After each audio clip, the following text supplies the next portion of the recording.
Indonesia tidak akan berubah apabila pemilihan anggota dewannya seperti yang lain. Indonesia itu nggak akan jadi negara maju. Jadi kalian nggak usah ngimpi kita bakal jadi negara maju, karena itu nggak mungkin, mustahil ya. Saya punya argumen untuk itu. Jadi sebelum kalian marah, dengarkan dulu argumen saya. Indonesia kan menganut sistem demokrasi, di mana yang paling banyak dipilih itu yang menang gitu. Nah, yang jadi masalah adalah apa alasan masyarakat dalam memilih seseorang? Apakah karena kecerdasannya? Apakah karena public speakingnya bagus? Apakah karena visi misinya yang bagus? Enggak. Bukan itu alasan masyarakat memilih.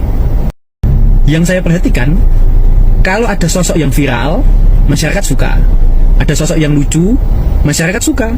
Ada sosok yang seru, masyarakat suka. Nah, yang paling disukai oleh masyarakat apa? Amplop serangan fajarnya tebal. Wow. Lucunya apa? Sudah menerima amplop serangan fajar dan dipilih, rakyat masih mengharapkan bahwa orang yang ngasih serangan fajar itu tadi akan amanah. Kan konyol. Mereka ingin dipilih dengan cara nyogok kalian, tapi kalian berharap dia bisa amanah dalam mengemban tugasnya. Yuk, nggak mungkin lah, oneng. Kalau mereka nyogok kalian supaya kalian nyoblos mereka, sudah pasti motivasinya jelek. Paham nggak sih? Nah, ini nggak dipahami oleh banyak masyarakat. Karena apa? Karena kita itu literasi politiknya kurang, kosong, ya kan? Akhirnya kita milih asal-asalan. Viral dipilih, lucu dipilih.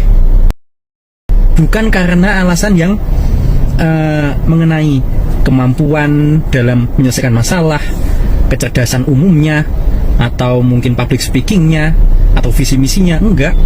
Kita itu memilih berdasarkan hal-hal yang kurang penting.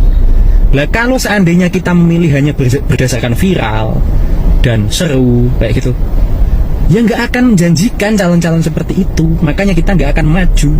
Makanya suara kita nggak terwakilkan. Nah, seandainya ada literasi politik di SMA, minimal di SMA gitu, nanti itu kita itu jadi punya gambaran bagaimana cara memilih calon pemimpin atau calon wakil kita, sehingga kita punya satu nilai yang tetap mengenai kriteria calon pemimpin atau calon wakil rakyat. Tapi kita nggak pernah dicerdaskan masalah itu. Kita nggak pernah diberi literasi politik masalah itu. Kenapa kita nggak pernah dikasih? Kenapa nggak pernah masuk kurikulum di sekolah mengenai literasi politik?